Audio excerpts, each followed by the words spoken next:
Welcome to the Show Up Show, where we bring you everything you need to emerge as a powerful and healthy leader in your life, business, and relationships. Because how you show up in one area of life is how you show up in all of them. I'm your host, Debbie Pace, author of The Journal to Freedom, a foundational guide to help you examine your beliefs and how they shape your patterns and behaviors in life, so you can transform what's not working and can show up like a boss in every area of your life. How can you move through daily life, manage everyday stress and challenges, and still show up consciously in your relationship? And can a troubled relationship be saved? Find out now as leading couples psychologist and Couples Communication Institute founder and CEO, Dr. Sarah Rattray, lays down some relationship-saving tips to help you not only survive, but thrive. Well, it's kind of an oxymoron sometimes when we think about couples and communication. So I love what you do. The work that you do is so important. Can you tell us a little bit about who you work with and some of the things that you help couples work through? I would say that I help couples get through what they're struggling with so that they can begin to thrive together. And my mission is that once couples are thriving together and can support each other, then they each have more energy to bring their own gifts and missions to the world. So that's kind of the big picture of how I see how I want to help couples. Oh, how awesome. I know that a lot of times couples get together looking at the other person to fill some void or make them feel whole, especially women. You know, I grew up, it was like, oh, when I get married, then everything will be good and everything will be happy. And the focus was never on making myself whole. The focus was on getting that couplehood and really creating a family and doing all these things. And I think what happens is we get to some point and we realize it was all kind of a lie. Really, the most important thing was us. So I think there is so much value in what you're doing. What do you feel is one of the biggest things in your work that you've had to help the couples overcome? A couple different things. One is, as you say, we each have to help ourselves be happy and fulfilled, which involves letting our needs be known to our partner, knowing how to tell our partner what we need, how to ask for it, how to have a dialogue about that. So that is one piece that I've really had to help a lot of people do. Not only is it okay, but it's crucial to let your partner know out loud what it is that you need and to be able to talk through together how to make that happen so both of you feel good. But along the way, the other struggle is seeing the difference between couples who have the motivation to do the work together and the couples who actually aren't that strongly motivated to actually dig in and work. Right. That was actually something that popped up in my head as you were talking, was some relationships probably just can't be saved or aren't capable of being saved because there isn't incentive from both sides to do it. Do you think that it's required, or do you think it's enough for one person? That's the crucial piece. You need two motivated partners. One person motivated to work on the relationship is not enough after a while. So it is possible that I think it's extremely common that the more motivated person reaches out to the less motivated person. Sometimes the second person gets on board. Great. But without the second person being motivated, no. And you started to say, is it possible some relationships can't be saved? But then you continued with, I think what's really accurate is if two people are motivated, so many relationships can be saved that otherwise look like, wow, they're kind of, a mess. But if they're both motivated, there's so much change that can happen. Yeah. And I love what you said about how one person stepping up can actually be enough to show the other person, hey, well, if they're working on it and they're willing to do it, then maybe I should actually start stepping up and maybe there's a chance here. Because I think that so many couples get into this place of, and especially where there's kids involved, you get into this place where you're really just working day in and day out to get the basic needs met of Yes. food, clothing, shelter, kids not injuring themselves and staying out of the emergency rooms. And so the communication that you do with couples, can you tell us a little bit about that? Because it seems like there are places where couples just really speak completely different languages. So one of the overarching principles, or one of the underlying foundations, however you want to say it, is that communication has to feel safe. That if you try to have any conversation with your partner or any family member, if either of you feels threatened, then your conversation is not going to succeed. And yeah, I heard you say that people speak different languages, but it's incredible the way we can hear the other person's language so much better when we are calm and relaxed. So if both of us are feeling calm and relaxed and interested and curious, we might start out speaking different languages, but that openness and that curiosity leads us to a deeper understanding. And I completely teach couples how to listen so each person feels seen, heard, and understood. But if we are feeling stressed, tense, threatened, in danger in any kind of a way, even if we're just feeling surprised or startled, all those other abilities just shut down and we can't hear each other. So that's one of the things I feel the need to teach every single person, is how to have conversations where you take a leadership role in helping both of you to stay as calm and relaxed as possible. So I'm listening to you and I'm thinking, it might be difficult enough to work with one person, but you're working with two, and you're working with two completely different sociological backgrounds and sometimes cultural backgrounds. And even sometimes I'm sure people are bringing pasts with trauma into the situation. And that creates quite a different filter for someone being able to hear and for someone being able to process what their partner is saying. Do you find that once people are able to work through some of the younger traumatic work, that they tend to listen and hear better and become better partners? I think central to what you're asking is the physiological impact on your body of trauma and the way you react to feeling threatened in the present time. And so what is really so helpful is when each person becomes more and more aware of what their body feels like when they are feeling triggered in any way. When they become aware of that, like, oh, that's my trigger, that's an alarm going off, my body's starting to head into fight or flight. That's the first thing, is becoming aware of when that's happening for you, and then having the skills to know how to pause, calm down, do some relaxation to get your body back away from that fight or flight.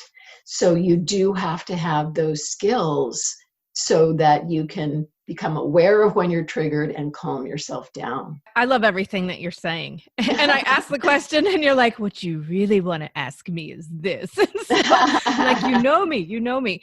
But you do, obviously, you're really good at what you do. And the work that you do has a really big place in my heart, because my own story was one of divorce and then remarried, reconciling and remarriage. And so one of the things I noticed in my own relationship was what we had just discussed, was I had a background of some trauma and I was bringing that into every situation. And so every time my partner would speak to me, it would come through this filter of I'm being judged and criticized. And it was never oh, well, maybe he's actually just, my husband's Italian and maybe he just really just says what he thinks off the cuff. And it's not meant to be insulting. It really is just this is what I'm thinking.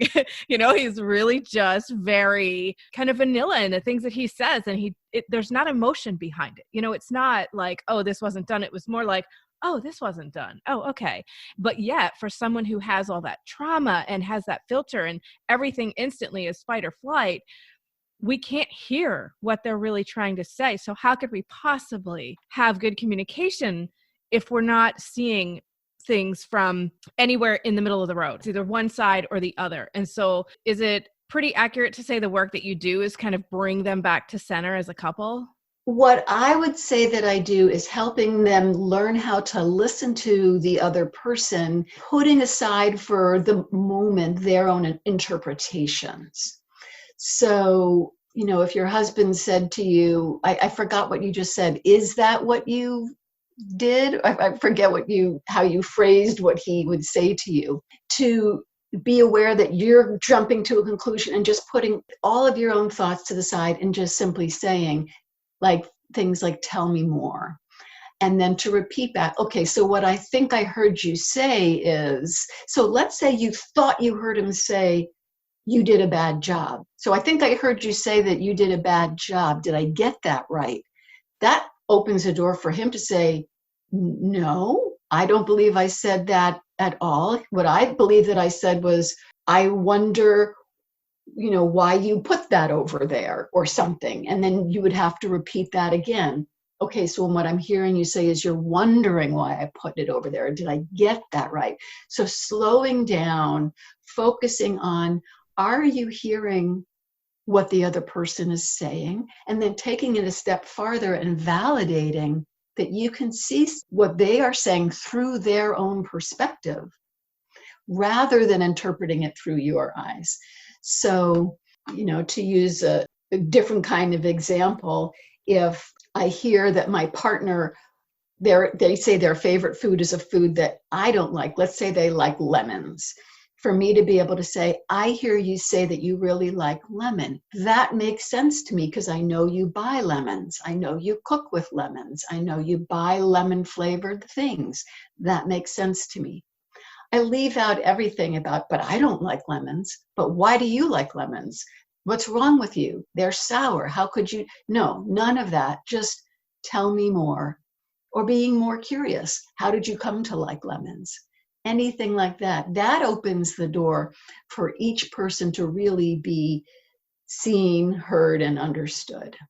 Yeah, that's some pretty deep stuff too, because I think most of us can pull some examples in our own relationships, and whether it's even our partner or a family member or a friend who, when we make a statement, it's instantly met with some sort of a judgment of, oh, well, I don't like, or I do like. And so there's an awful lot of that in our society. So sounds like you have your work cut out for you. But I'm really interested because most of the people I talk to got into what they're doing for something in their own life. So how did you get into this particular line of work? What drew you to it? Well, right when I first went to college, before I went to college, making friends had been challenging for me. And when I got to college, the recommended big freshman class was Psych 101, very famous lecturer, enormously entertaining class. And I just kept taking more and more psychology classes. And the ones that I liked the best were the social psychology classes, talking about how people like each other, what goes into people liking each other. And the other thing that I loved learning about, I'm sure you've heard of, is Maslow's hierarchy of needs. And oh yeah, because I took that Psych 101. I was one of those people. So yes, yeah. but some may not. So feel free to keep going. Well, so Maslow's hierarchy of needs says that until your most basic needs are met, the needs higher up in that pyramid can't be met. So if you don't have food and shelter, nothing else matters. But once your food and shelter needs are taken care of, then you can move up the ladder to take care of higher needs and higher needs. And the top of the pyramid is what he calls self-actualization. And I was just really, really struck by that. So fast forward through my career at graduate school in psychology, I really focused at first on families. And then as soon as I graduated, really it was couples psychology and helping couples, understanding what helps people to like each other, to be drawn to each other, to get along with each other. And also blending in that concept, it's about self-actualization, but I kind of like to think of it, I have to find a better word, but couples actualization. How can we be the best couple that we can be? And in order to do that, we have to have our basic needs attended to. In order to get along well, we have to make sure we're taking care of other parts of our lives. Right. Well, because the couplehood really is a reflection of each individual coming together. So if you're not personally self-actualized, if you're not personally feeling whole and having your needs met internally, how can you possibly reflect that into the relationship? And people can't see me, but I know it must be funny watching me. I'm talking with my hands going all over the place, but that's the thing that I always find so interesting about couples work and about the work that you do, which is no matter how hard we fight sometimes to make something work, if we're not coming at it from a completely whole being perspective, the work is going to be a lot harder. It's probably going to be a little bit more difficult. Have you found that to be the case? Well, I guess I would interpret your saying of whole being is we can't section off parts of ourselves. Just something as basic as getting enough sleep. You're not going to get along with your partner very well if you haven't had enough sleep. You're not really going to be interested in sex if you haven't had enough sleep. How can you be a really great listener and a cheerleader if you're not getting enough sleep? So that's just a tiny example, but when I'm more rested, I can be a better partner. And there are so many other pieces of that. So I think that's kind of saying, yes, I agree with you. Well, I mean, it's interesting because your perspective is from the medical field, so you have all of these understandings that I certainly don't have. The work that I do is very intuitive and, pulling my own background and using a lot of the healing arts. So I love speaking to you because you're bringing the complete medical aspect of it. And you have, how many couples do you think that you've worked with so far? You know what? I have no idea. It's been 30 years, but so hundreds, perhaps thousands. Right. So you've got a lot of case studies under your belt and you've seen a lot. What do you think is the most important piece for people who are in any way right now questioning their own relationship or feeling like, wow, some of the things that she's saying are pretty valid and I can see them in my own life. What's the first step? What do they do? How do you start moving the train in the right direction? A lovely thing to do is to really reflect on what are your favorite things about your partner and think about this every day. Bring to your mind, what's something that you appreciate? What's something that you cherish? What's something that you're grateful for? What's something you think they're terrific at? And to begin to say that out loud to them. And then from there, really realizing I want to talk with this person who I like about what my concerns are. And when you can go to your partner and say, tell them something you really appreciate or cherish. I just love this about you and I love this about us. And I would like to get closer. I want to start being able to talk more than we have. How about you? Opening up conversations like that. Oh, so you mean come at it from a completely open perspective instead of saying, why don't we talk more? Or why do you only want to talk to me about sports or whatever? So I love what you're saying. And so much of it resonates with me. And I feel like just in this conversation, we've gotten so much value and I almost feel like you're coaching me, which is funny. It's pretty much the way the shows go every single time. But I'm sure our listeners are going to want to know more. And for those who are really seeing themselves in the stories that you're sharing, where can they go to connect with you and find out more? So my website is couplescommunicationinstitute.com. And right there at the top of the site, you'll see that you can take a quiz about communication within your relationship. And at the end of the quiz, you will get your results right away and you will get a free gift that goes into so much more than I was able to say today, really walking you through those steps. The last thing that you said is, you mean we shouldn't say, how come we're not? So it really walks you through how to bring something up in a nice way with your partner. So it's a great tool that you can start to use right away.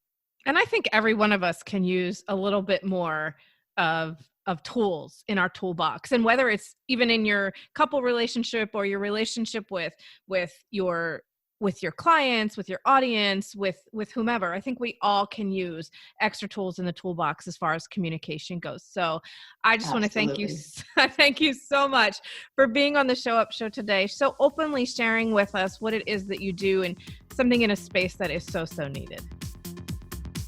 If you like what you're hearing on the Show Up Show, be sure to subscribe. And if you really, really, really like it, please leave a 5-star review. If you'd like to connect with the Show Up Show on social media, you can find us on Facebook at the Show Up Show Podcast or on Twitter at the Show Up Show. Let's be sure to connect over on the other side. Thanks for listening.